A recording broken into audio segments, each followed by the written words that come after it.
Photo में जिस छात्रा को आप देख रही हैं उसका नाम है अनु तालुकदार। अनु बांग्लादेश की रहने वाली है। कुछ दिन पहले तक वो शेख हसीना के खिलाफ हुए छात्रों के आंदोलन का हिस्सा थी, लेकिन शेख हसीना के देश छोड़ने के बाद बांग्लादेश में हिंदुओं के खिलाफ फैली हिंसा में अनु तालुकदार भी प्रभावित है। उनका कहना है कि हमने तो सोचा ही नहीं था कि जिस आंदोलन के लिए सड़क पर उतरी उसी में शामिल लोग उनके हिंदू होने पर उनके जान के दुश्मन बन जाएंगे।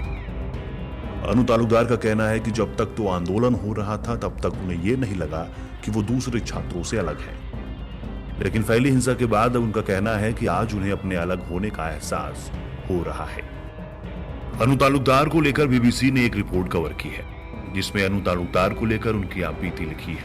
अनु तालुकदार का कहना है कि हम सरकार के खिलाफ विरोध प्रदर्शनों और जनता की नाराजगी के इजहार में बढ़ चढ़कर हिस्सा ले रहे थे, मगर अचानक अब हम खुद शिकार बन गए हैं। जिस सरकार को उखाड़ने के लिए हम नारेबाजी करते हुए सड़कों पर रैली कर रहे थे, अब वही प्रदर्शनकारी हमारा शिकार करने पर तुले हैं।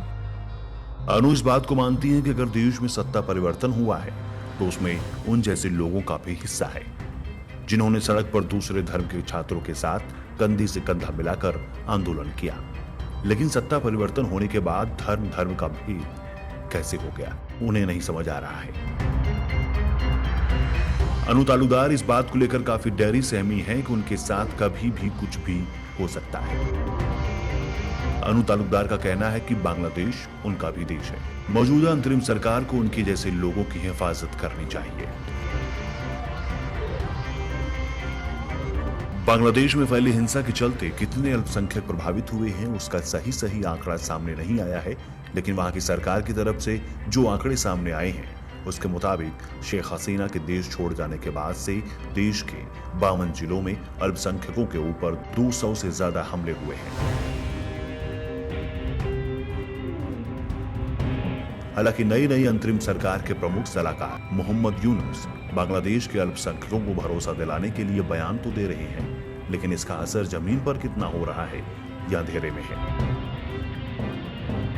वैसे बांग्लादेश को लेकर लोग ये तक कहते थे कि वो पाकिस्तान जैसा नहीं है, लेकिन समय कुछ ऐसा बदला कि बांग्लादेश पाकिस्तान का बाप बनने को तैयार है। शेख हसीना के जाने के बाद से ही वहां लूटपाट, चोरी, हिंदुओं और अन्य अल्पसंख्यकों पर हमले शुरू हो गए।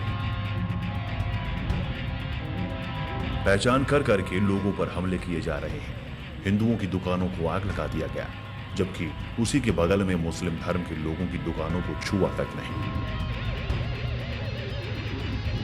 प्रभावित लोगों का कहना है कि बांग्लादेश में एक हिंदू के तौर पर पैदा होना हमारी सबसे बड़ी गलती थी। ऐसा नहीं है कि बांग्लादेश बहुत तरक्की वाला देश है और वहां अल्पसंख्यक अपना करियर बनाने के लिए उसके अस्तित्व में आने के बाद पहुंचे। बिल्कुल नहीं। बांग्लादेश पाकिस्तान के आगे जरूर निकला, लेकिन मानसिकता उसकी पाकिस्तान जैसी ही दिख गई, जहां राष्ट्र से पहले धर्म को वरीयता दी गई। बांग्लादेश में हिंदू और मुसलमान कई पीढ़ियों से साथ रहते आए हैं, लेकिन हमले अल्पसंख्यकों पर होते रहे। मंदिरों और चर्च को निशाना बनाया जाता रहा। निशाने पर आए वही लोग हैं जिन्होंने बांग्लादेश की आजादी की लड़ाई भी कंधे से कंधा मिलाकर लड़ी थी, लेकिन समय समय पर होने वाली सांप्रदायिक हिंसा से उन्हें बता दिया जाता है कि वो बांग्लादेश में अल्पसंख्यक हैं। कहने को तो दुनिया में बांग्लादेश खुद को धर्मनिरपेक्ष देश की तरह पेश करता है, लेकिन इस्लामी देश बनने के लिए वो खूंटे से रस्सी खींचता रहता है।